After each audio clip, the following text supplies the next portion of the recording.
Taking off in 5, 4, 3, 2.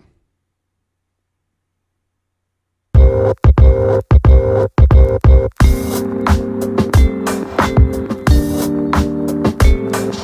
yo, yo, yo, yo, yo, yo, yo, yo. It's your boy T.O., as you know.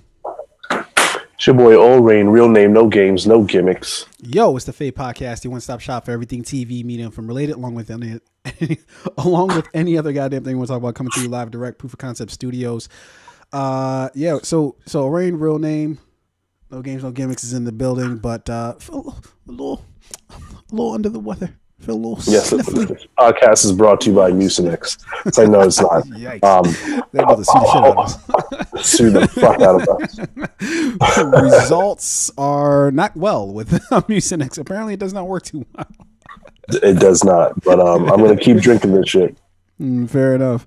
How you feeling, man? I know you, for those who are wondering, apparently it is not the cove that you are feeling ill with, but perhaps a common rhinovirus, as the smart people like to say, I suppose.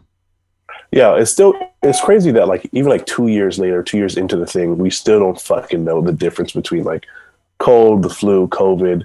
Like all the signs are the same. Now, in this particular case, because I had COVID before, I know that like the way I feel now is very different to the way I feel when I had it. So I'm not too nervous, but I'm going to be not precautious. I'm going to take caution nonetheless, which is why we're doing this show remote. Yeah. Yeah, we're trying to be ethically responsible here at the Fade Podcast, you know. So, but on a kind of a serious note, man, I want to send a really quick shout out to our man Addy, man. I know there's some members of his family that aren't feeling too well right now. That they do, they you know, some of them do have COVID, and so just want to let you know, man, we're definitely thinking about you, dude. Hoping everybody's okay and you know, it's fine on the other side of it. Yeah, as I sort of like look into like the landscape of things, man, it's really tough, man, because I feel like we're at a stage right now, specifically here in America, where I feel like everybody's just kind of like over COVID, even though COVID clearly is not over us. It's like one of those like relationships, right, where one person is like, I'm kind of over it, but the other one was not informed about this and is proceeding as typical, you know, in typical fashion, and so. You know, I know for me and myself, like I'm getting to that headspace of like, man, fuck all this shit. Like, this shit sounds crazy. The CDC every other day's giving us like random fucking, oh yeah, you can go inside, indoors, you can look each other's faces perfectly fine, and then 3 weeks later, shut everything the fuck down. It's terrible. 2 weeks later, well, you know, I think it might be fine, and it's just like a seesaw fucking battle. And I understand we're kind of figuring this thing out as we go along, but.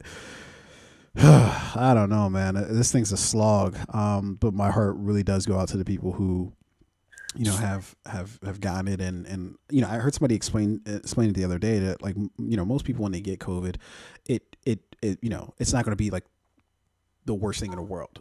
But the people who end up in that pool where it does affect them super adversely, it's like they don't have a recourse. They don't have anything that can really, like, once they put you on like a ventilator or some shit, is like, that's pretty much all they got. Like, they don't really have like a thing that's like, okay, yeah, we can use this to help you, or you can use that to help you. There's nothing. And, you know, to all those people who are like ivermectin or this or that, is just like, nigga, show me the study that says the shit works properly, or is, you know, is doing the thing that it's meant to do, and then, you know, I'll believe it. But you know, I don't know, man. It's just a lot of fucking craziness, man. Thank God I never had to, you know, see one of those ventilators. When you see the ventilator, you know it's a problem. Yeah, dude. So yeah, man. Anyways, I just wanted to give that quick shout out to Addy and Yang, man, and just hope that everybody's all right. And likewise, shout out Addy. Yeah, get well soon. For sure. So yeah, man, let's just jump into some movie shit. Let's talk about some this week, next week. So this week, the only thing that's really coming out, a lot of shit came out in the past couple of weeks, but this week the only thing that's really coming out is the Book of Boba Fett on on Disney Plus. Of course, When does that land again? What day is this? That is, I think it's already out. Or I don't think, I know it's already out since I already watched it. Yeah, I think it came out Tuesday, so yesterday. So I think it was the 28th. I can't really tell you for sure. And hey, move to your right for me, or if you can slide your chair. There you go. Nice and center. Nice. But yeah, I think that already sort of dropped. I was a little, not necessarily underwhelmed, because honestly I really wasn't expecting too much from it, but it has all the same problems, and Jon Favreau is the person sort of still behind the scenes with that. So the showrunner. I think he's both the showrunner, and I think he actually wrote this particular, at least this episode. I don't know if he wrote the whole thing, but this particular episode he definitely wrote. And it has all the same problems that I had with The Mandalorian, meaning that like it doesn't really amount to like anything. It's just kind of, it's cool, but it's kind of just like, why are we here? What are we doing here? like what is this? When you say it doesn't amount to anything, like what do you mean? Like are you looking for like some type of purpose? Are you looking for like are you looking for something in particular in it? Because I feel like a lot of these Star Wars stories, it was just like, it's just story to be told. It's like no, I would contend that that's not the case. I would feel like that there's a lot of the stories in Star Wars, be it, and I find a lot of the interesting things in the Star Wars franchise, like a lot of times when they speak on like political things, it isn't done in the direct sense of, I mean, although I guess in some ways it is a direct airlift from like our reality, but a lot of times when they make sort of political commentary and you see sort of how people like interact with, like, say like the like back when they had like the Trade Federation versus, you know, how they deal with like the Galactic Empire, those type of things, right? Which were kind of missing in the sequels, the most recent sequels that we just got.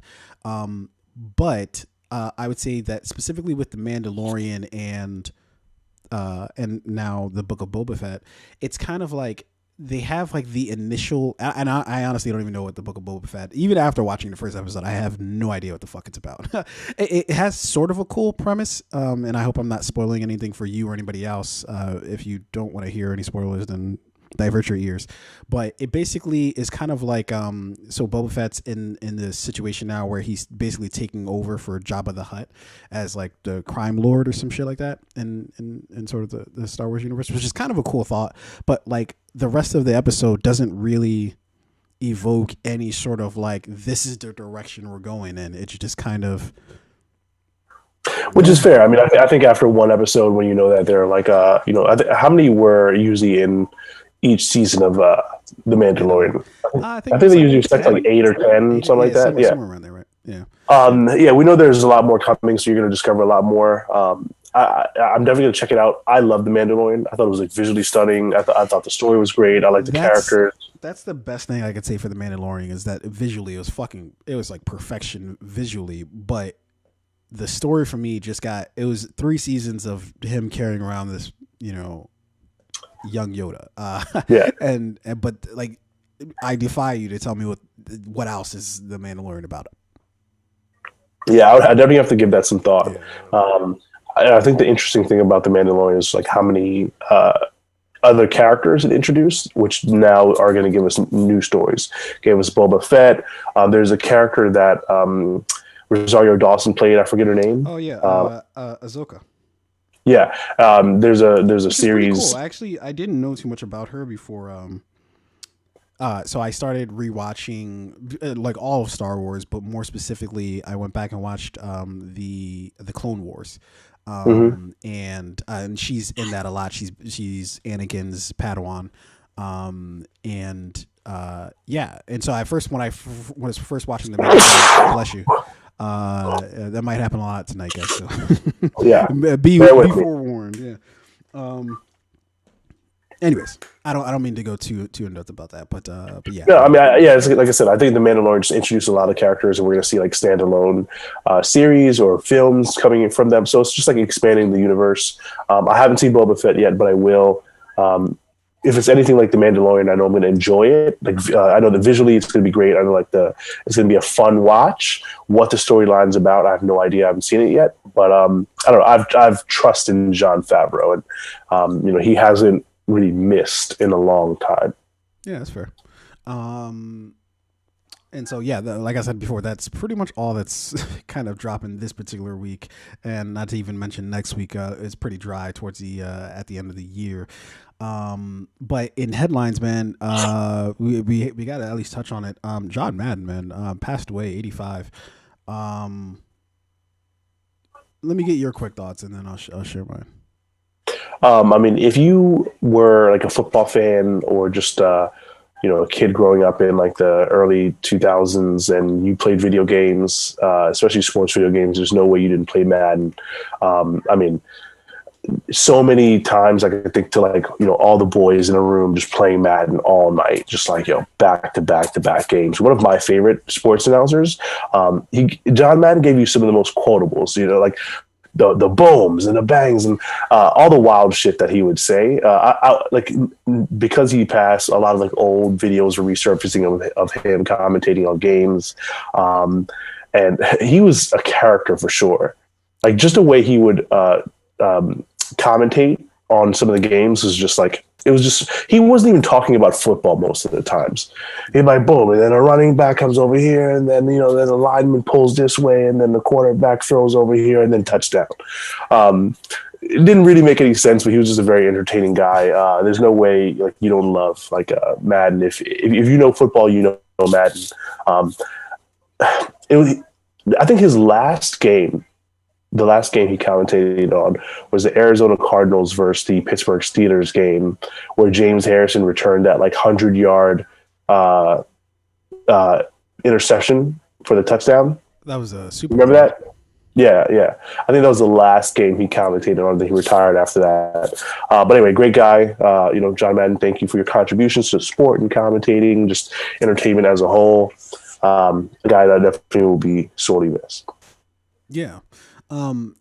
It's been interesting sort of seeing all the commentary about him and a lot of it, I think, especially from a particular generation, is centered around the Madden games. But I would argue that I knew, obviously, the game is named after him, and it's such a popular game, and it's the only football game, much to the ire of, people who play the game.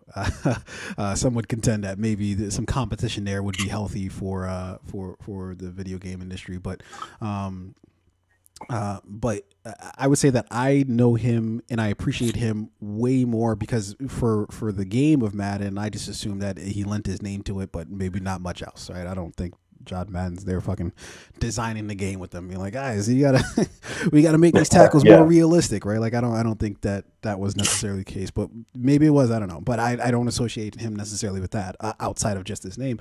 But really, what I know him from is commentating, which is crazy because he had an entire coaching career prior to commentating that honestly I didn't know that much about because I think he retired well before I started watching football in any sort of serious capacity. So really, I only know him from commentating, but my God, he will always be the I guess the postmark for what you want out of a commentator. Look, did he give good play-by-play commentary? Probably not. Was he one of the best color commentators ever? Absolutely. Leave all the fucking this is actually what's happening in the game. Leave all that to Al Michaels or Pat Summerall or whoever else was commentating with him. All you really cared about was when John would fucking be drawing on a screen and I'm like, all right, well this guy wham, he hits that guy, and then just like you were talking about before, that's what you fucking live for. You didn't even care what teams were playing, and I think that's what I miss. Like you look at like the Monday night football commentating now, and it's just so like lifeless, it's just some dudes standing there fucking just nothing. That's why everybody gravitates so much towards the Manning cast, because nobody cares anything about the actual commentating on the game. But I think that the John Madden types are really sorely missed in I think today's, and I'm not even really trying to like knock anybody because I don't think it's their fault. I think it's strategic from ESPN standpoint or whoever else's standpoint to just not have any sort of colorful people because then the game has become more about like too much, yeah. Like analytics and like there's the Amazon like next generation analytics and just like showing like how much there is to the game in terms of like actually measuring and analyzing like distance thrown and distance run and speed and things like that. And what you lose when you do that, and when the game becomes a lot more about analytics, you lose just like the big personalities, like John Madden, but. Fortunately, we're seeing people like obviously the Manning cast with Eli and Peyton come back, and they're adding that color and that flavor to it. Yeah, but I guess I hate the aspect of it that they're making it a very distinct thing from the actual normal broadcast, right? Like it'd be what I thought they were going to do with the Mannings originally was just like have them be a part of like the normal cast and maybe just have them pop in and out kind of whenever they felt like, which honestly I wouldn't mind because I actually don't like watching the entire Manning cast just because it gets super fucking awkward sometimes and I just can't, I don't have the sensibility for it where I'm like I can't watch this. There's too many awkward things happening. Somebody can't hear somebody else or there's just like dead silence and they're just like they just really get into just watching the game. But anyways, yeah, man, John Madden, man, he definitely defined football for more than just it's kind of like Jordan, right? Like Jordan transcended the sport, and I think that that's what John did with football. He sort of transcended the sport where it's like whether you are a football fan or not, you've heard the name John Madden or at least Madden at some point in time. He's synonymous with the game of football. For sure. So yeah, man. Yeah, it's a tough way to go out. I didn't even catch like how he even passed away. I don't know if it was from maybe some cancer or something like that he might have been dealing with. But yeah, man. Yeah, that's not a great one to lose in John Madden. So anyways, moving on. In other headlines, so apparently, and the next few stories are going to kind of be in the same vein, but apparently, for Bond, specifically when it refers to Spectre, apparently Sam Mendes meant for Rafe Fiennes' M to essentially be the villain of the movie, which when I look back at, and I've been trying to fucking watch Spectre again for forever, but I refuse to pay for it. And it just, refused to like, just let it be shown somewhere. Like just put it on a fucking streaming platform so I can watch it. Like, why are you, nobody's renting Spectre. Like nobody's doing that. Like who's doing that? Nobody. Yeah. Dude, I hate that. I feel like the other day I was trying to watch some like a Transformer movie or something like that. I just wanted something to throw in the background, something that I was like, I don't know. I just wanted something to throw on in the background. And I was trying to watch, I think it was like Dark Side of the Moon or, one of those, the Age of Extinction, whatever it is. You don't even have to get it right. It's fine. Nobody's going to mind.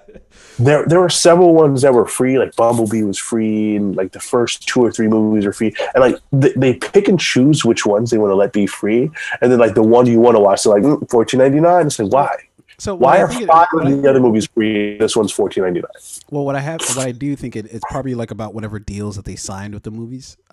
So they probably signed some sort of contract that said, okay, it can, you can only show it for X amount of time free, or it can't be free until a certain amount of time. I don't know what the fuck, exactly how it's written out, but it seems, while to us it seems like it's like there's like no rhyme or reason to it. I'm sure that contractually speaking, there's some sort of method to the madness of, how some of these things are done. But the reason why I brought that up in the first place was because thinking back to Spectre, I had such a low opinion of Spectre when I first watched it, and this is coming from somebody I absolutely fucking adore. Skyfall. I think it's one of the best Bond movies, if not I wouldn't even say best movies. I would keep this strictly subjective. I find it to be one of my favorite Bond movies. And getting ready for Spectre, they were just going to like run it back. So they were Sam Mendes came back to direct. Obviously, Daniel Craig back as Bond. So I thought, oh man, this is gonna be fucking awesome. And I watched the movie like, yo, this is some bullshit. But seeing that Rafe Fiennes might have been the villain, I don't know. How does that change how we might have seen it? And I think it's really interesting when directors come out, either directors or actors or whoever comes out and says afterwards, like, oh, this major thing was supposed to happen in the movie. And then you wonder how much that impacted the final product, right? Like, how much did that change like what they were going to do, especially if it didn't turn out too well? You're like, well, shit, how much of that had an impact on why it turned out not great? Is it because they weren't allowed to do the actual thing that they wanted to do, you know? Yeah, that's an interesting take. I mean, I remember watching that movie and thinking that Ray Fiennes was somewhat of an antagonist. Like, he was like he was the red tape. He was the, the political. He was moving politically versus in his own best interest, not necessarily in the best interest of, the mission or, Bond or whoever. And he was kind of a dick, right? But then towards the end of the movie, you see that like he is very much on board with, with essentially this mission of bringing down Christopher Waltz's character. Was it Beaufled? Beaufled? Yeah. So like you can tell like he's like very much political and he is a red tape, but towards the end of the movie you see him kind of like make this switch, and I enjoyed that. I remember that. I wouldn't have ever gotten that like he was the villain of that film, or at least he was like intended to be the villain. From what I saw, he just kind of seemed like a dick.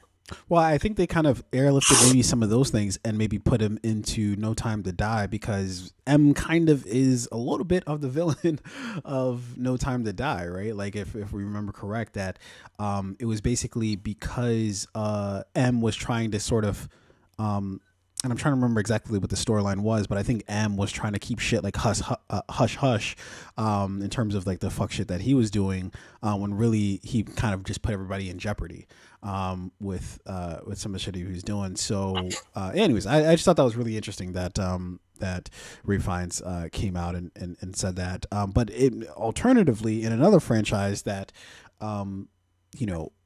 just had a recent sort of resurgence is the Matrix Resurrections, and apparently Hugo Weaving was supposed to be in the movie, originally speaking. So Hugo Weaving, of course, played Agent Smith in the original Matrix trilogy. And that's interesting. Why was he not? I don't know. But let's see. Yeah, so this is a quote from a co-writer, Alexander Hemin. There were preliminary talks with Weaving, and so we were not involved with them. We were not involved in them with people, but it was not entirely resolved because the premise of The Matrix and this movie is somewhat different. Agent Smith would have been different in some ways, no matter who played it. And Jonathan Groff is amazing in the role. He added a dimension that I could not foresee while we were writing, but there's an increased emotionality in the movie, and then he fits into that pattern. So I know you haven't watched it yet, but I will say that he's not fucking lying. I thought that Jonathan Groff, and I'm trying not to ruin some parts of the movie for you, but I thought he was fucking amazing in the movie.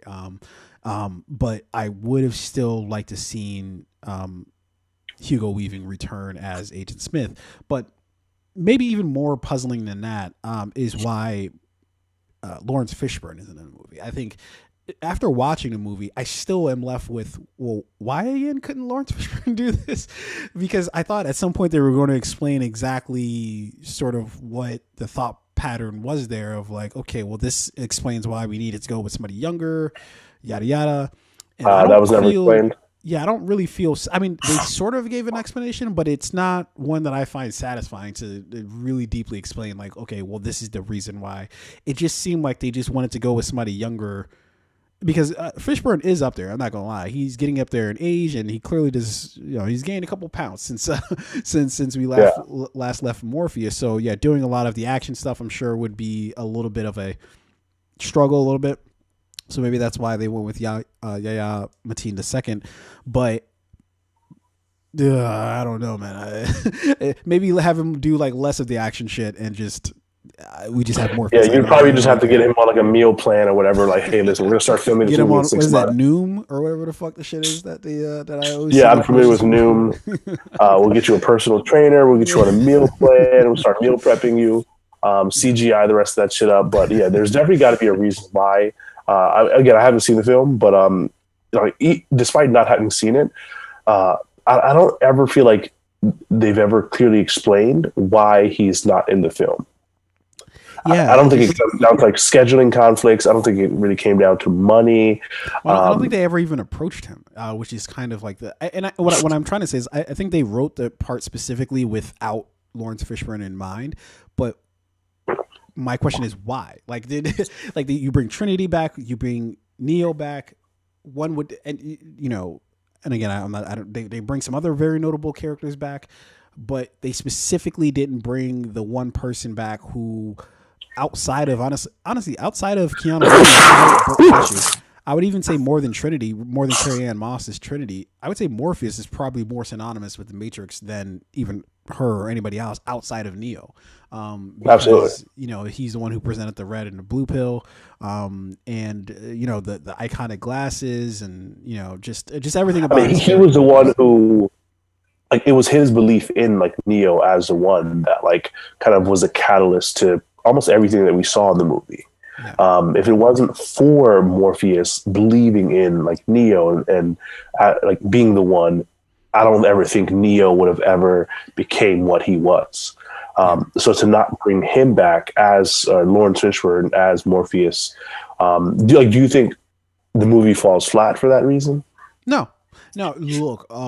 We definitely. I purposely want to wait till after you watch it because I do want to get your opinions on it. But this movie is a very polarizing movie as far as how people feel about it, and people feel very strongly one way or another about it. Either they love it or they hate it. I have my certain opinions about it, but I really do want to talk with you about it to kind of bounce some of the ideas off of you of how you might feel about it. But yeah, I don't think the movie suffered because of that. Because of Lawrence Fishburne not being in a movie, but I do think that there's something missing there or it's not missing necessarily. It's just a question of like, well, why? Like, you know what I mean? Like, there isn't too much that I think that they couldn't have done with Lawrence Fishburne in there if they just swapped him out with Yayamatine. I mean, there's some action shit in there, but it's just like I could miss the whole action shit if you just have Lawrence Fishburne in there. Like, look, man, he's old as fuck. He's not gonna be doing any fucking, you know, jump kicks or anything like that. He's he might do the Steven Seagal like karate chop or some shit, but you know, like I was willing to accept Robert De Niro like beating some guy up in The Irishman. Yeah, we didn't blink an eye. We didn't blink an eye. I'm sure was trying to curb stomp the dude, and he was like shaking like he was about to fucking pass. I thought he was going to hurt himself. So I'm sure I'm sure they could have found a way to like, even if Lawrence Fishburne is a little bit older, a little bit more overweight, like to make it look somewhat real. And even if it didn't look really real, I'll still buy it anyway. Just I love the so much. I'll still take it. You know, just get the band back together. But anyways, I thought that was interesting with Hugo Weaving. In other news, so French movie theaters are banning concessions for the next 3 weeks. So apparently, so as Deadline reports, starting Monday, January 3rd, consuming food and beverages will not be allowed in French movie theaters for 3 weeks. This is part of a wave of measures French Prime Minister Jean Castex, something like that, announced the government would be taking to combat the spread of the Omicron variant. So basically, like, the big question here is, will American movie theaters do the same? My reply to that is fuck no. Is America? It's like it's comical how little America actually gives a fuck about anybody. Like any of the people actually living here, right? Yeah, so listen, like Americans want to, like, we want to stay healthy and live and survive this whole thing. But it's like Americans also want popcorn. You know what I mean? So they're like, like with the butter, you gotta have the yeah, butter. gotta have the butter. Like, and if it's like, am I willing to risk COVID exposure for butter? It's like a lot of Americans would say yes. It's like the whole TSA thing, right? Like, do I want airport security? Yes, but there are a lot of Americans who are like, I still don't want to go through the body scanner thing. I don't want anyone to touch me. I just want to go directly to my flight. And it's like, but what if somebody has a bomb? And it's like, oh, listen, can you get me to LA on time? It's like, that's really all Americans care about is like their own convenience. No, that's 100% true. You know, the CDC just came out in the last week or so and adjusted the guidelines that says people who have tested positive for the virus don't have to or have to, instead of doing a 10-day window of what is it? I want to say self-isolation. It's not self-isolation. It's quarantine. 10 days of quarantine. That's now changed to 5, and it's like, you know why I think that is? Listen, we're about to be in the playoffs, okay? And you know, I mean, like, as much as you're actually not wrong. Like, I know you're probably saying that in jest, but you're literally not wrong, because it's actually because of business that's the only reason why we're reducing the number of days, is because businesses start to complain like, yo, we don't have enough workers we can't get people back enough. Like, one of the more vocal people have been, I think is like the CEO of Delta Airlines or some shit, came out and be like, yo, fam, we can't get all these flights off if like half of our staff is missing because of this Omicron thing. And if all of them have 10-day windows, it's like, well, it's going to be tough. Yeah, that could hurt half of your work. 2 days later, the CDC was like, yep, all right, well, 5 days it is. And it's just like, wait, so we're not doing it because it's the thing that we should do. We're doing it because businesses, like, and it's just like,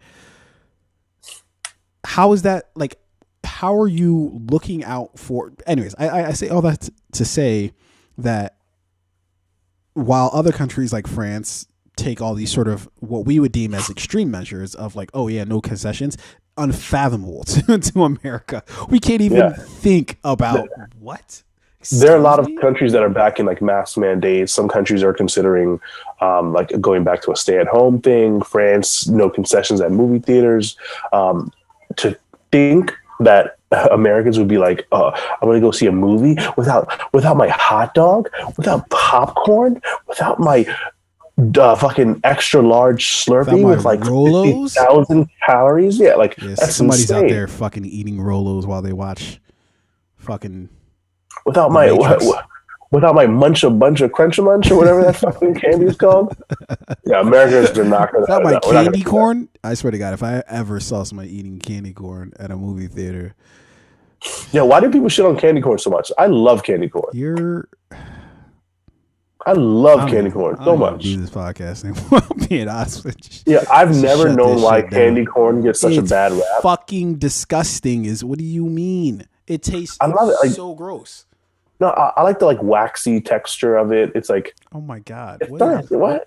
I've always loved candy corn. I don't know why I get such a bad rap, but no worries. You don't eat it. Yuck. That leaves more candy corn for me. I heard this joke. There is plenty of candy corn for you. Yeah. I heard one thing there's never been a shortage of here in America is fucking candy corn. All right. Yeah. Every fucking Halloween, there's always a surplus of candy corn because people do not want that shit.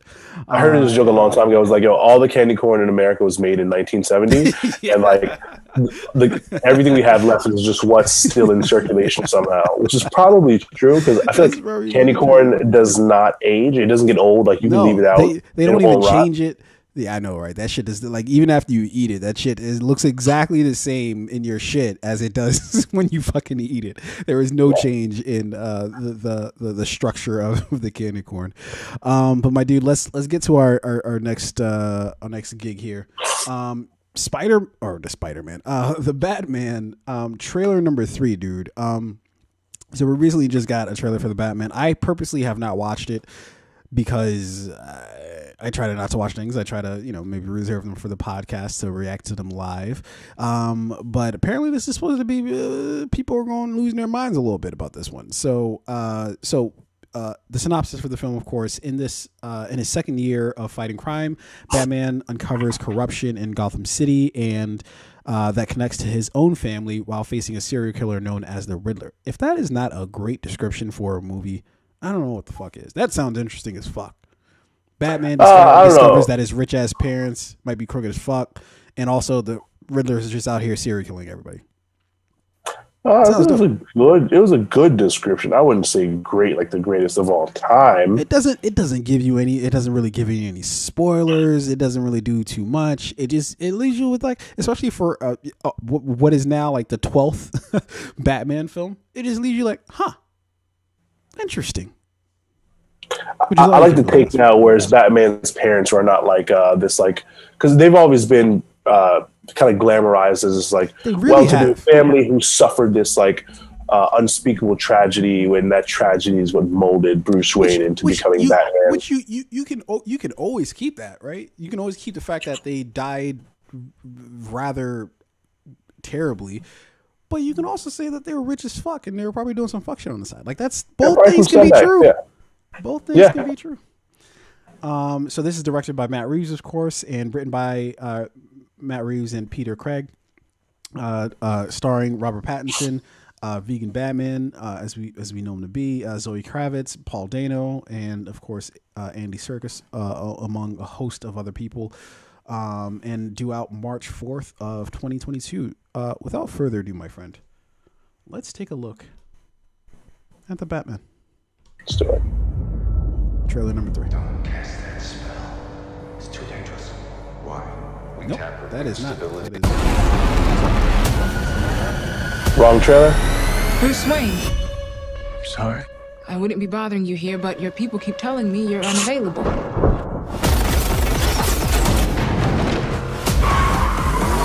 You know, you really could be doing more for this city. Your family has a history of philanthropy, but as far as I can tell, you're not doing anything.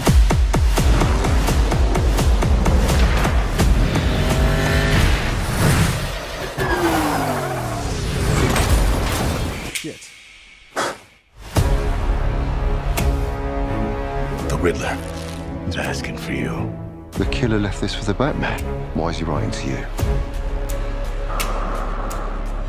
You came. I've been trying to reach you. Riddler's latest. It's all about the Waynes. If we don't stand up, no one will. You got a lot of cats. I have a thing about strays. The bat and the cat. It's got a nice ring. You a new friend of yours? I'm not so sure. I'm just here to unmask the truth about this cesspool we call a city. You're part of this too. Hands up! Stay still! How am I part of this? Oh, you're really not as smart as I thought you were. Bruce Wayne. All these years, you lied to me, Alfred. We all have our scars, Bruce. You're still away. He's involved in this? No, he's not involved. How do you know? He's a vigilante! Who are you under there? What are you hiding? Selena, don't throw your life away. Don't worry, honey. I got 9 of them.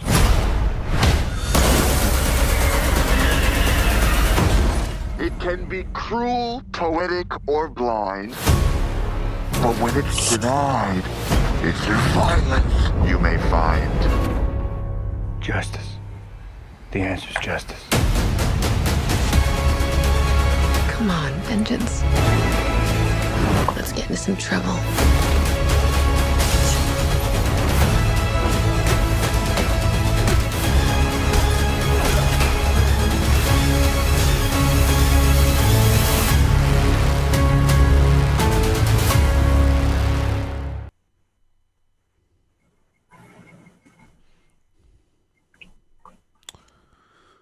Oh, all right. That was an adventure.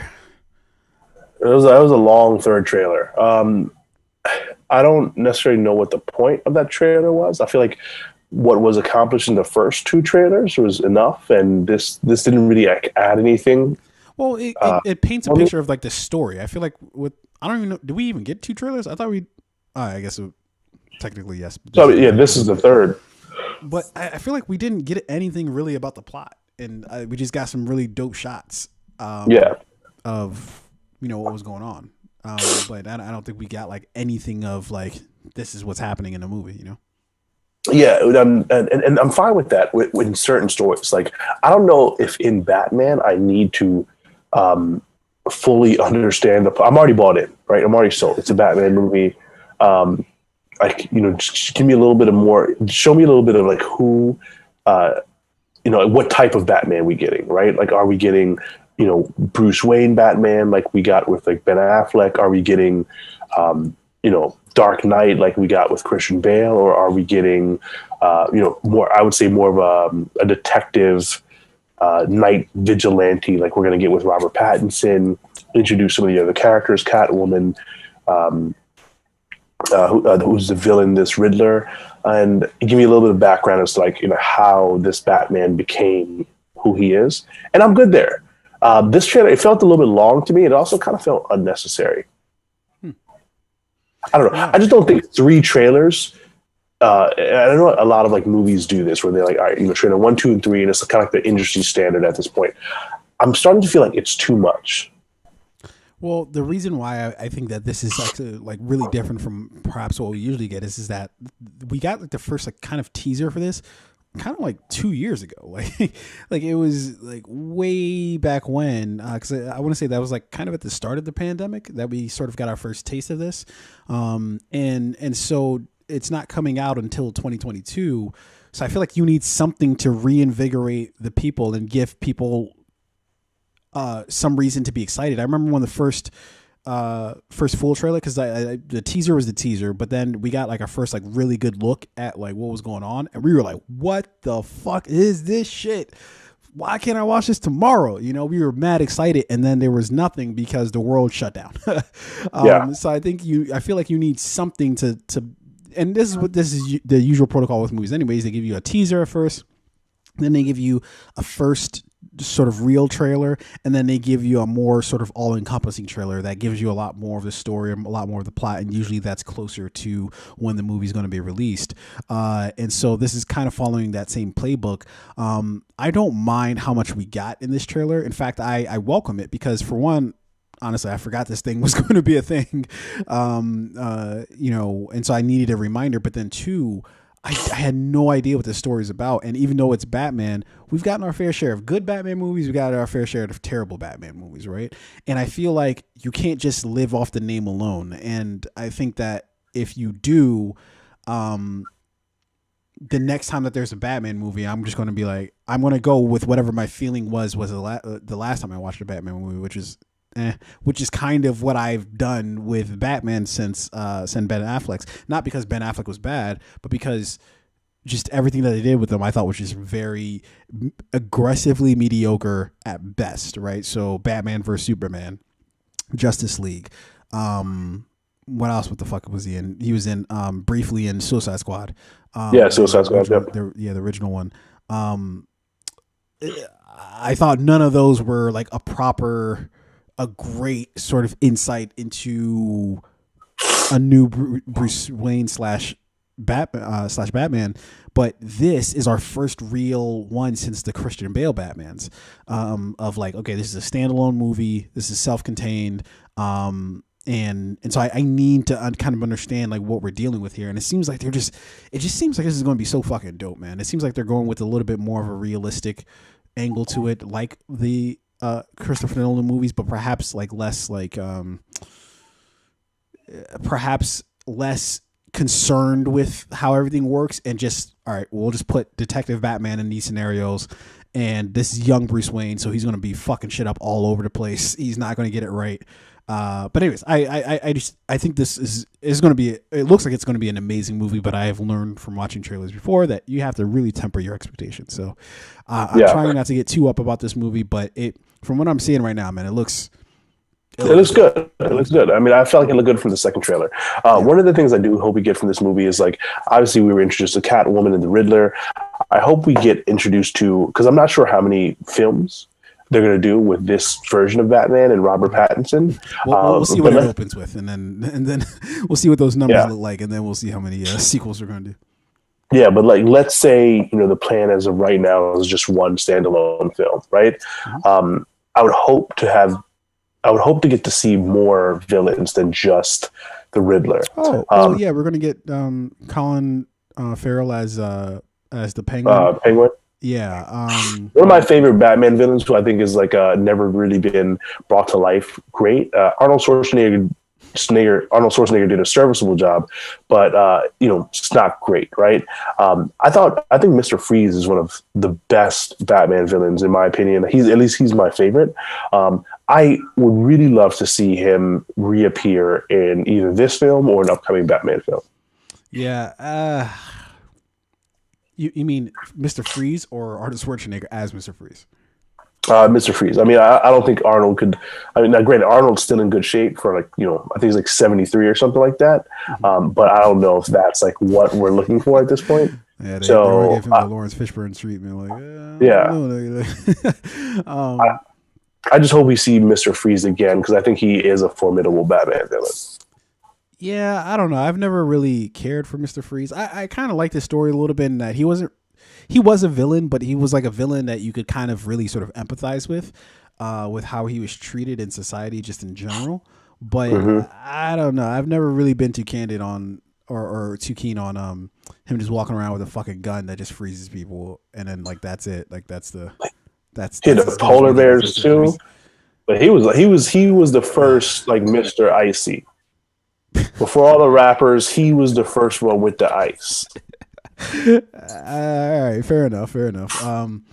Yeah, I don't know. I don't think at this point I really even care about or it's not that I don't care about the villains. I guess what I'm trying to say is I don't care about a specific villain because what I've come to understand is that it doesn't really matter who the villains are. It's how they're used, right? Yeah. So, so you can have like a you can have like just like we got with Jared Leto, right? You can have somebody be the Joker, but just because you slap the name on it and you say this is Joker doesn't mean that like everybody's gonna receive it as like, oh yeah, this is fucking dope. Because it still has to be good at the end of the day. Yeah, it has to be good at the end of the day. But then you flip it to Joaquin Phoenix as the Joker, and you see how everybody fucking raved about his performance as the Joker. So I think even though he wasn't, I guess he is a villain, but he also he was sort of the protagonist of that movie. I guess I don't know if he necessarily would count as like an anti-hero, but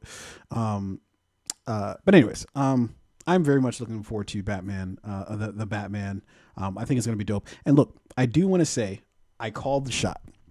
Everybody said, "Oh my, I don't like Robert Pattinson." As you even said on this very podcast, "Oh well, I want my Batman to be yoked up. I want him to know that he's going to bust some people up." And it's just like, yo, just wait till the shit comes out and we'll see, right? That's what happens with every fucking movie. Is everybody makes 8,000 predictions about it, about how it's going to turn out without seeing anything from it, and then they see it and they're like, "Oh yeah, that looks pretty fucking dope." And I do still like Ben Affleck's yoked up Batman. I want my Batman to lift weights, not like, fucking eat quinoa.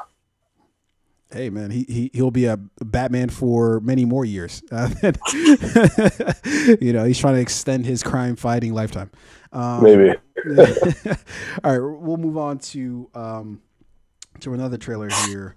So we did get a trailer for Doctor Strange in the Multiverse of Madness. So this is so of course this is a follow-up to the original Doctor Strange movie that we got in I think 2016, 2017, somewhere around there. And this is directed by Sam Raimi, who should be awesome. Sam Raimi has a very storied career creating horror movies. Has just done a lot of things and also directing I'm pretty sure the first 3 Spider-Man movies that we got. And this is written by Jade Haley Bartlett and Michael Waldron, and of course stars Benedict Cumberbatch returning as Doctor Strange, Benedict Wong.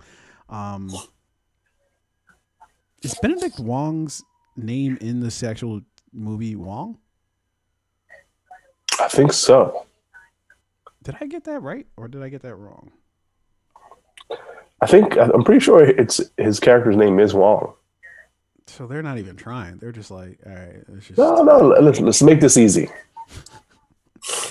Jesus. Wong, you're playing Wong.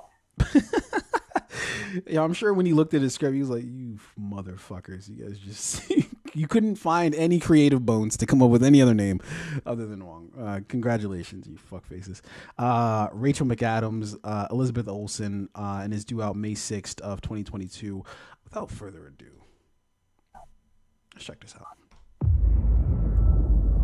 Don't cast that spell. It's too dangerous. Why? We tamper with the stability of space-time. The multiverse is a concept about which we know frighteningly little. Your desecration of reality will not go unpunished.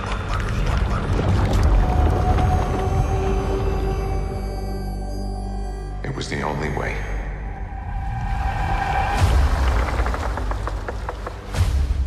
But I never meant for any of this to happen.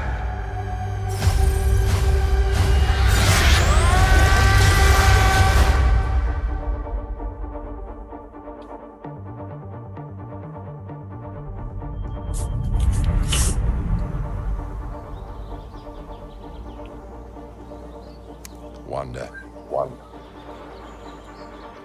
I knew sooner or later you'd show up. I made mistakes, and people were hurt. I'm not here to talk about Westview. Then what are you here for? I need your help. With what? What do you know about the multiverse?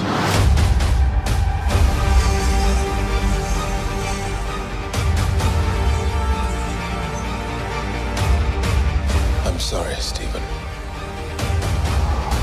I hope you understand. The greatest threat to our universe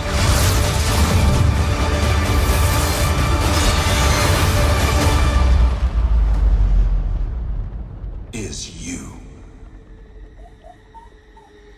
Things just got out of hand.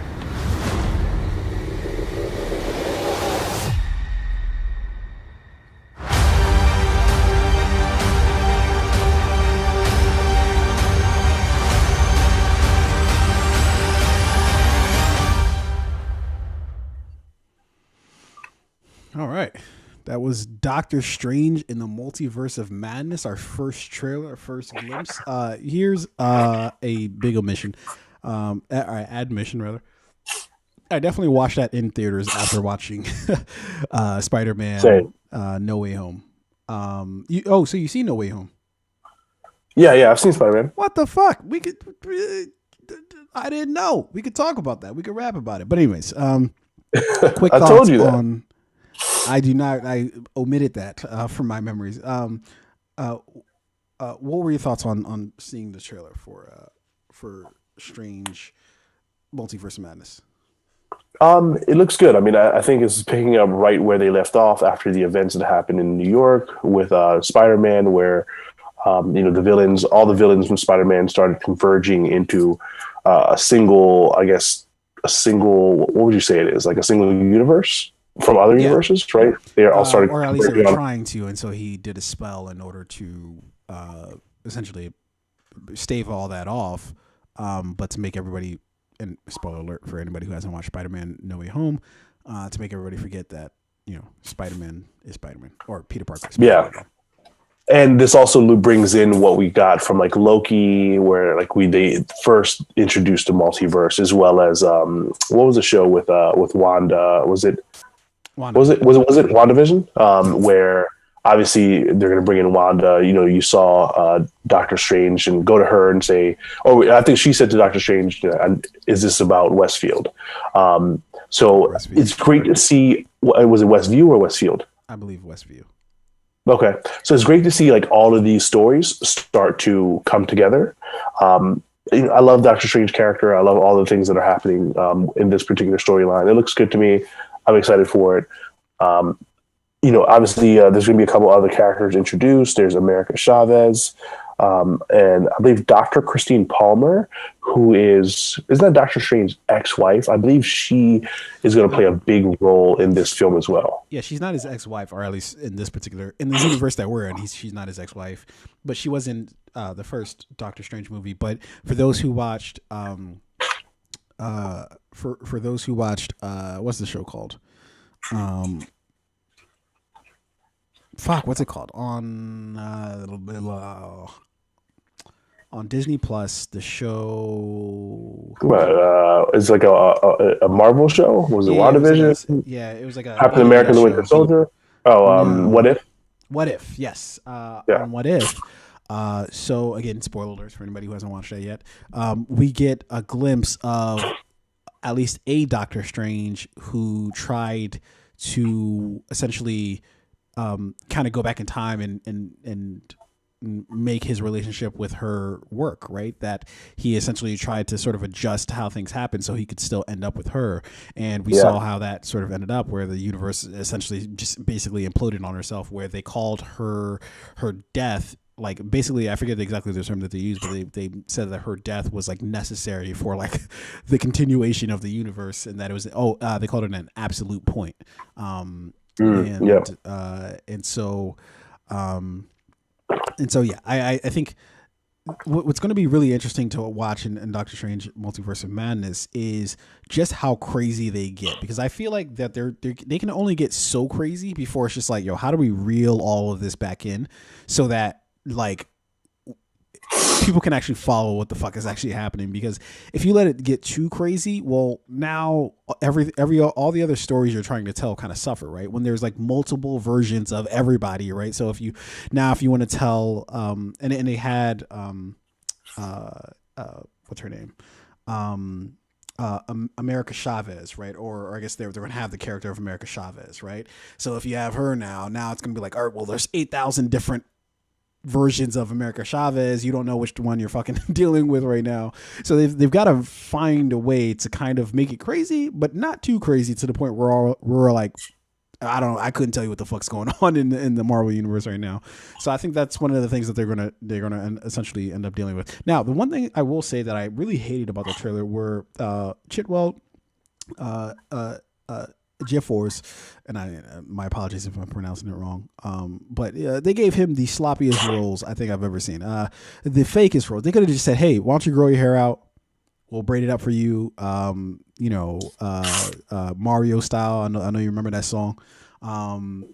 But they just gave him like the shit that like Key and Peele would wear for, when they wanted to just slight black people in general. Yeah. And it just looks stupid. Whoever was in charge of that, you dropped the ball. I'm not gonna lie to you. You can consult with some people about that, but you chose not to, and I don't appreciate it. I did notice that it looked stupid. It looked like it was like the same type of like hair piece they wore in like Cool Runnings, where Jamaica had the bobsled team. They're like, "Oh, is that wardrobe still available?" And so I was like, "Yeah, it's over there in that box." And they're like, "Chitwell, put this on."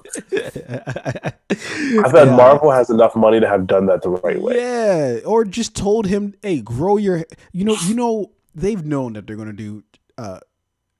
Maybe not multiverse of madness, but they knew that they were going to do a follow up to Doctor Strange, and there had to be some reason that they need him to have roles in this. And so it's just like, if you know that's going to be the case, hey, for the next year and a half, I need you to grow your fucking hair out, just like they do everybody, right? Keanu Reeves, he grew his hair out to do the fucking Matrix, right? He didn't just roll over and suddenly he just had fucking this long ass hair, right? He grew that shit out. It's just like, I feel like those same dreads have been passed down from like film to film. Like, obviously they wore it in Cool Runnings, and then we're done filming Cool Runnings, they're filming 8 Mile, and then Mekhi Phifer was like, I need those dreads.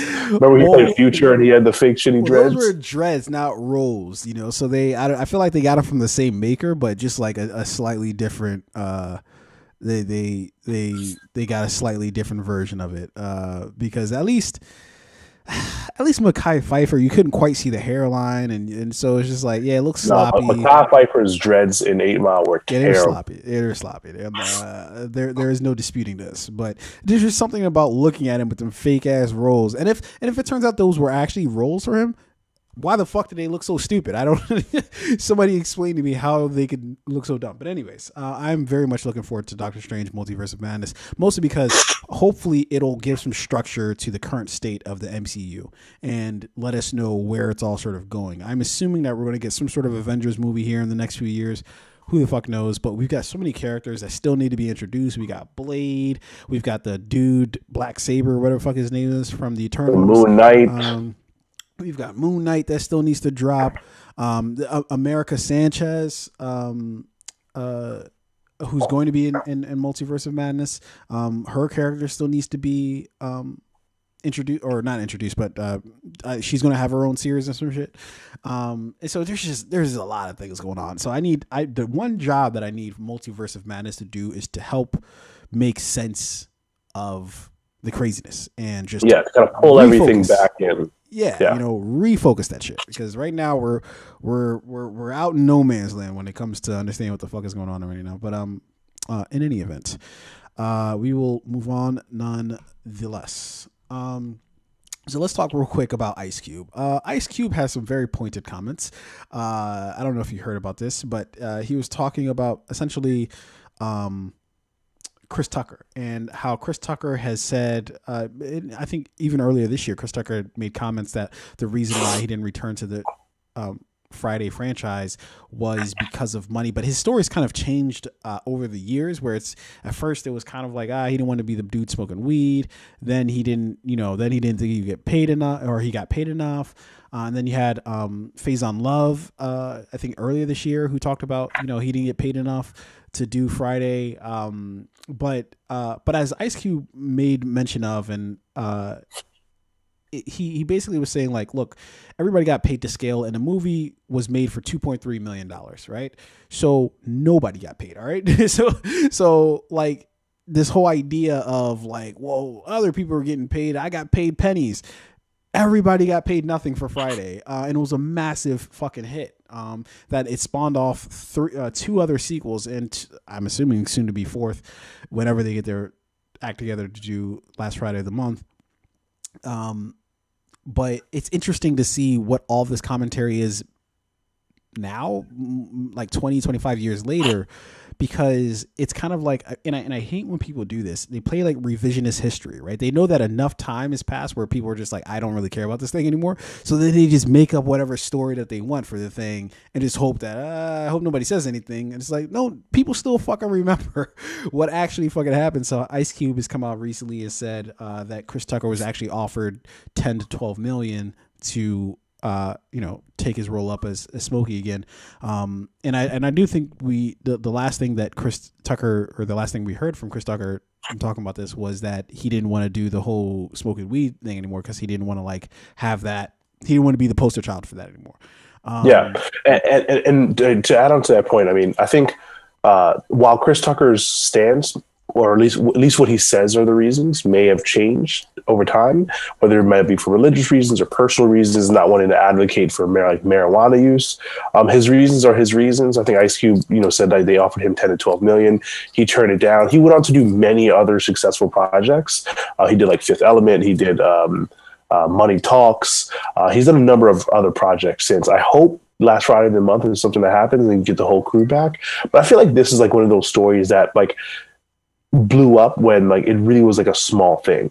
Chris Tucker gave his reasons. Ice Cube clarified like what the contracts were based off of the budget for the film. Faison Love, while he did mention that like for the film he only made $2,500, and Ice Cube responded to that by saying like, well, he worked 1 to 2 days just for a few hours to shoot his scenes. And Faison Love, I think he recently made a Instagram post where he was like, there's no love lost between him and Ice Cube. It was that role that helped launch create. Was that no love lost as in he doesn't fuck with him anymore? Because that's usually what that means. No, he said there's no love lost. He still loves Ice Cube. Like he literally posted a picture to I think his like Instagram recent I think it was like yesterday or today, where he's like, he posted a picture of him and Ice Cube, and he was like clarifying like, hey everyone, just to let you guys know, there's no love lost. I think Ice Cube's like one of like the one of the people who's done the most for me in my career professionally. Love this guy. It was this opportunity that helped launch and create the career that I have today. So he was just trying to clear the air, like, yo, there's no beef between me and Ice Cube. Just because I said I got paid $2,500 back then does not mean that I feel like I was underpaid, because it paid dividends down the road. Yeah. Yeah, and I guess I'm not even trying to talk about, like, you know, if there's beef between everybody. I guess what my point is how, so like with the, it's actually with the way that it's Chris Tucker's story has sort of changed over the course of time. I have no problems if, although what I can kind of do is like, if his issue wasn't about money and it was more about either religious stuff or whatever, it's like there's a way you can build that into the character and still get the most out of it, right? Like after doing Friday, you know, he did like Money Talks, right? Where basically he was like a thief, right? Like in Money Talks, right? Mm-hmm. Yeah, and then that was a couple years later, but still, it's kind of just like, I don't know, man. Like I don't know. And honestly, if you actually look at his career, you see that he hasn't really taken on roles where he's kind of taking on that same, aside from maybe Money Talks, he hasn't really taken on any sort of like that sort of smoky type of character anymore. But there's a way you can build that into the character where you can still do the movie. And so I have to like wonder, is it a case where they talk to him and they're like, yo, either you do the same smoky shit that you did or you're not in the fucking movie.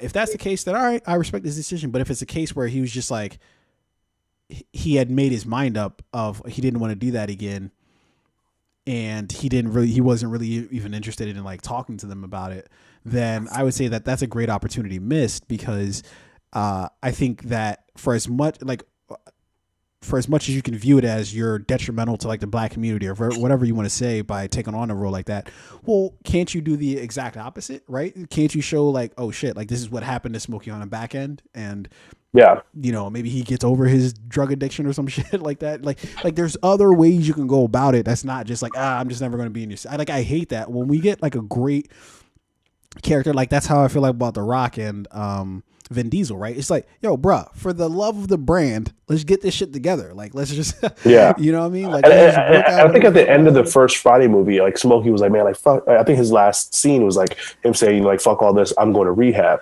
But then he immediately then was like, yeah, I'm not going to rehab. Yeah, so I think there maybe have been a way to like continue that, like maybe his struggle with it, like I'm going to rehab, I'm not going to rehab, like the smoking thing is addictive, but I need to like kick the addiction, whatever it may be. Again, we may or may not ever know like the full story of what really happened, and we're 20 plus years removed from it. So all I hope to see in the future is them like, you know, if they do in fact make a Friday after last Friday of the month, which as far as I understand, I think Ice Cube had mentioned like the script for it is written. They just need to like get obviously like budgets approved, get people to sign on, so on and so on. I hope it happens. I hope Chris Tucker returns in that smoking room. I think it's one of those things where everybody would just love to see it, regardless of how good the movie turns out, whether it's a fucking Oscar nominee film or if it's just fun to watch. Yeah, it's not no Oscars gonna be won there. But like, I think it's just one of those things that people would love to see. And I'm not sure how busy Chris Tucker is these days, but you know, if he's not filming, like if he's not going to be in like the next MCU project, I feel like he has the time. So why not, you know, reprise this role one more time, add your own flavor to it wherever you are now. And I feel like weed is not that big of an issue now. Like it's legalized in like so many different states now. It would be no problem playing this role. For you know, for some religious types, I don't think it really was ever a matter of if it was illegal or not. I think it's just the how it looks. Right, so it looks like uncivilized to be smoking a blunt, or which I hate that so much. I hate that, like, you know, your religion can it's like force, right? It's like, oh well, I have to not like marijuana, even though all of the science says that like this thing is perfectly fine. I have to not like it because my religion says I can. I'm just like, keep that shit for yourself. I'm gonna roll up after this podcast. What? Yeah, I know, right? It was but it's like a strategic. It's been a strategic thing to associate smoking weed with just like bad shit like that reefer madness, you know. So it's not as if it comes out of nowhere. It's all very strategic, and it's been proven that the government has gone out of their way to associate it with just terrible things so that they can then be able to control, whether it's minorities or whoever, like be able to sort of dictate what they want to be the narrative, you know. And so, yeah, but yeah, hopefully they get that shit together. I've always thought, man, it would be so great to see what Smokey's up to in Friday. And honestly, I've never really liked the Friday sequels. I didn't really like Next Friday. I didn't like the Friday After Next. I thought they were just shadows of the original Friday. But I did like Next Friday. I feel like Mike Epps, he did his thing. He played a serviceable, not as Day. He didn't necessarily, like, his role was not to replace Smokey, but it just definitely was to replace Smokey. It was we needed a counterpart to Ice Cube's character. It was a counterpart. This is Ice Cube's cousin, not like, I don't think he like was intended to replace it and just be like another crazy character in this like family and friends of like Ice Cube's character. And I think he did great. I think Day, if you look at some of the like the clips and the highlights of the whole of the past three films, I think Day has just as many highlights as Chris Tucker as Smokey. We love Chris Tucker as Smokey a little bit more, but I don't want to like throw shade at Mike Epps because he did a great job as well. Yeah, I don't throw shade at Mike Epps, but what I will say is I wish we could have followed up with Smokey's character, because I would, whether he's smoking weed or not, I just loved his character. Honestly speaking, it's like weed was definitely like a major part of his character, but I don't think I would have missed that. Like if they would have just taken that kind of completely out, I don't think I would have missed that at all. I loved Chris Tucker in that role, you know, regardless of if it was centered around weed or not, you know. And I think that, anyways.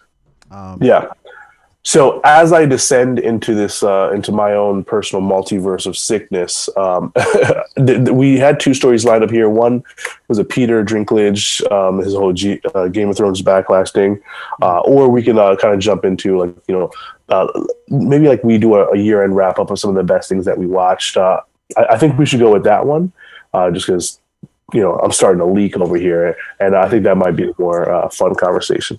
Yeah, let's jump into it. So I'll let you start off. I have a short list, but a good one.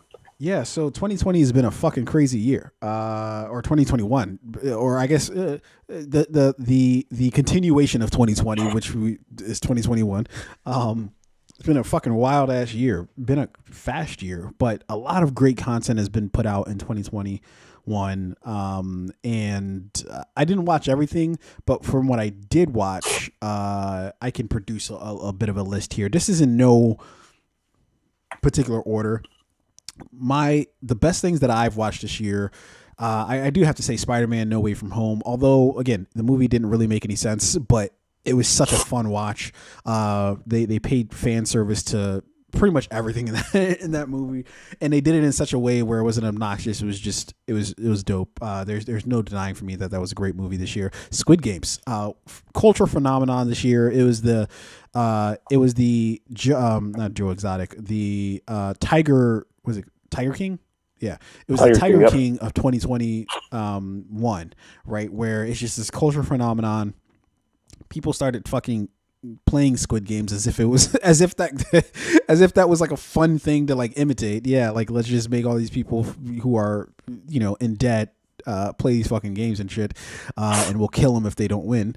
So that was one of the and also too the aspect of Squid Games in terms of talking about the ideas of capitalism and just like its political commentary, I thought was just fucking. It was awesome. In the sense of it was awesome to see how they conveyed what the message that they're trying to get across. The next movie I'll put up there is Dune. I thought Dune, it delivered in spades on everything that it was promising to be. And the fact that we have to wait till like 2023 or 2024, whenever the fuck they put out the sequel for it, is a fucking travesty, but I will be there, with open arms and whenever that drops in theaters. But Dune was it was epic in every sense of the way. Denis Villeneuve made a fucking masterpiece of a film. So I love that. The Green Knight, for me, was probably my favorite movie of the year, though. Weird movie, admittedly. And I know you probably had some heart palpitations when I said that.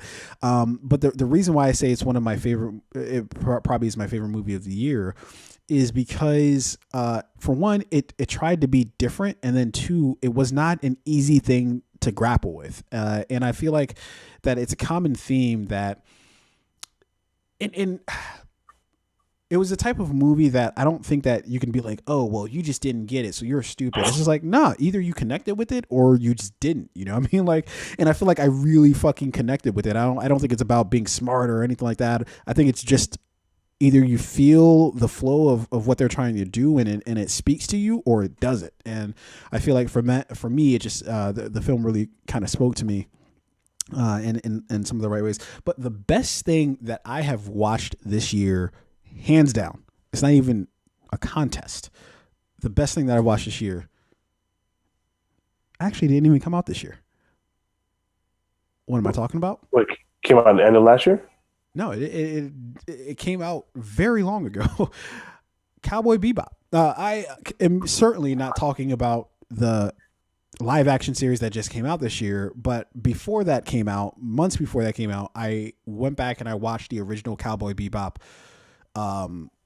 anime, and I will have to say that it is one of my favorite things ever that I've watched. Just the vibe and the flow and some of the themes that they talk about in it. It's hard to even think that this was made in 1998, with just how current it feels. And I guess you could say that about a lot of animes, like I was watching Ghost in the Shell. That didn't really feel too old. I watched Akira.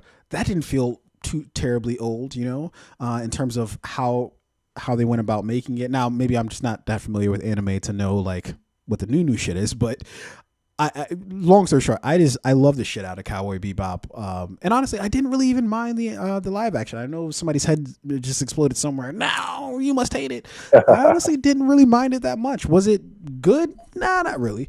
But it had some sort of charm to it, But watching the anime this year was amazing. I absolutely adore that series or that anime, and honestly, by far, I think it's the best thing that I watched this year. So I'll turn the table over to you.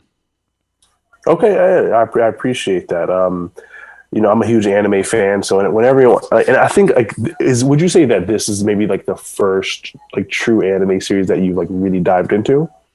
I don't think you were a huge anime fan before Cowboy Bebop. No, not even at all. My anime really just went to DBZ, and that was pretty much. And I don't even know if you can really count DBZ. I mean, I guess technically, yes, you have to count DBZ as an anime. Yeah, but it's like I think most people would say DBZ is kind of like junk food.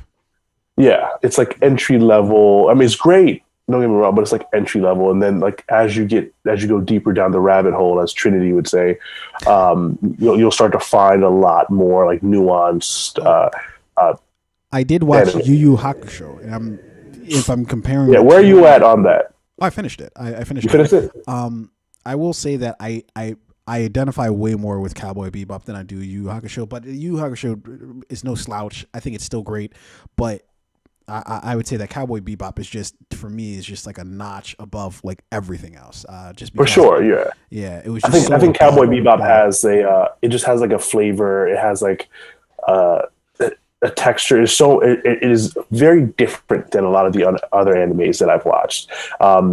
Yu Yu has a soft place in my heart. It is my favorite. I put Yu Yu number 1, and then I would go Cowboy number 2.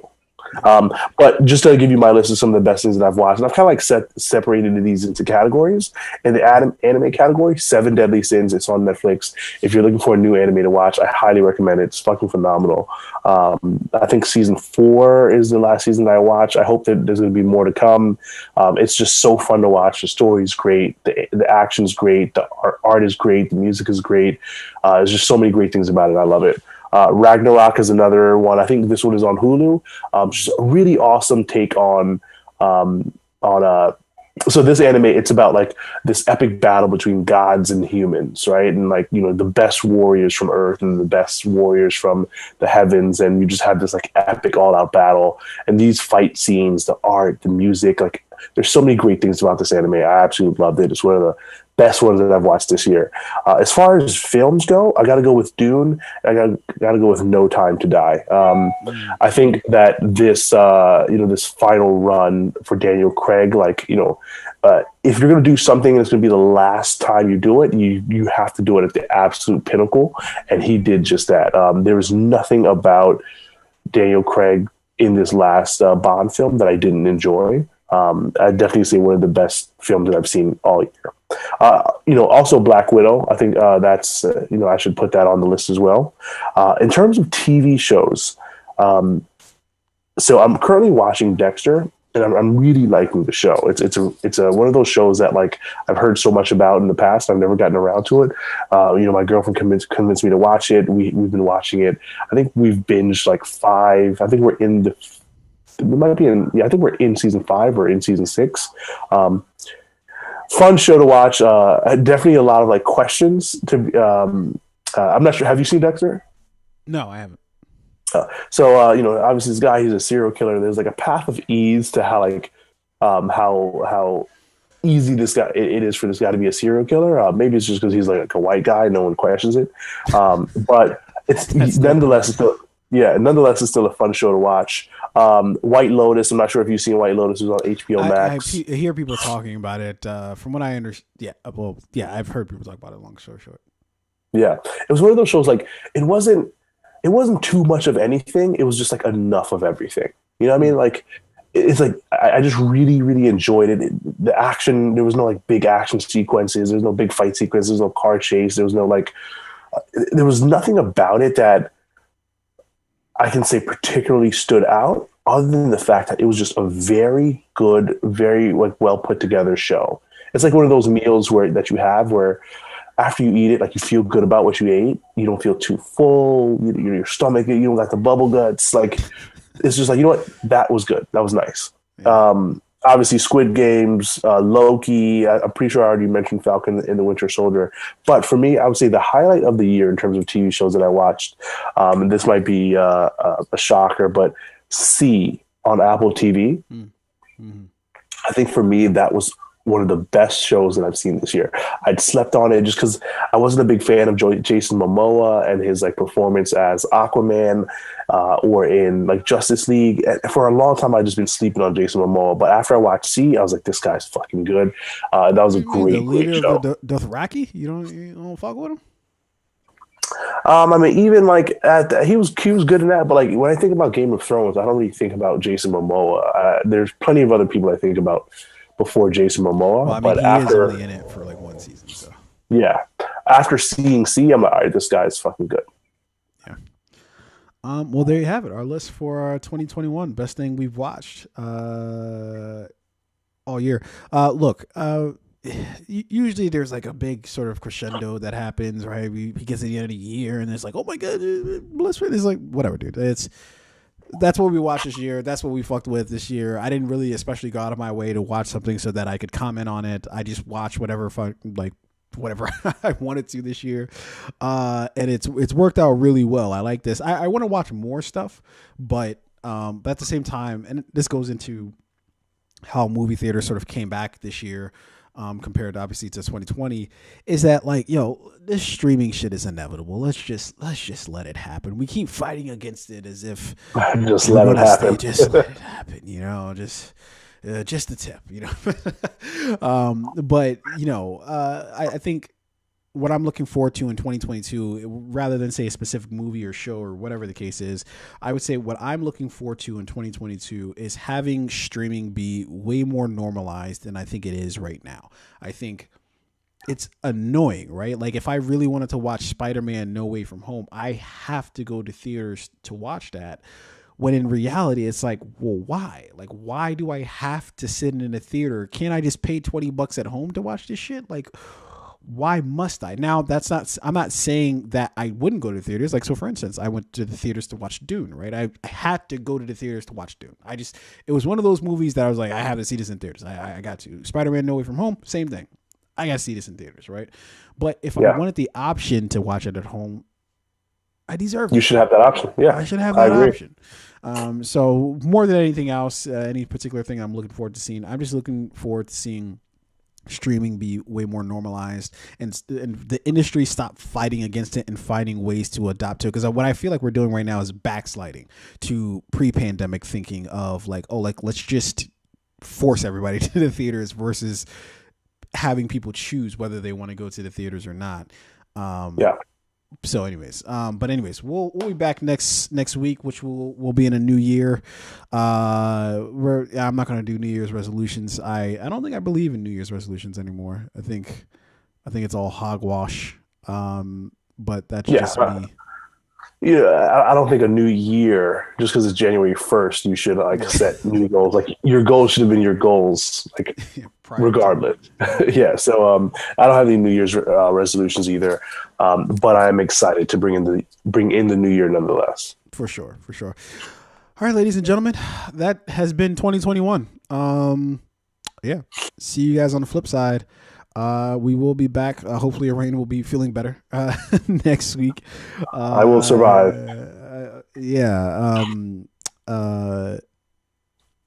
Diana Ross, right? I think so. Yeah, was that? Yeah, I'm pretty sure it's Diana Ross or Shaka Khan, one of them. I'm pretty sure it's Diana though. One of those black ladies. Wow. Yeah. Wow. One of those singing and dancing black ladies. All right, guys. We'll see you guys on the flip side. With that being said, we'll hit the usual protocol. Oh shit, I was early. My bad. Paid out. And that's the way we end. Hey, peace out, ladies and gentlemen. Hey, celebrate peacefully.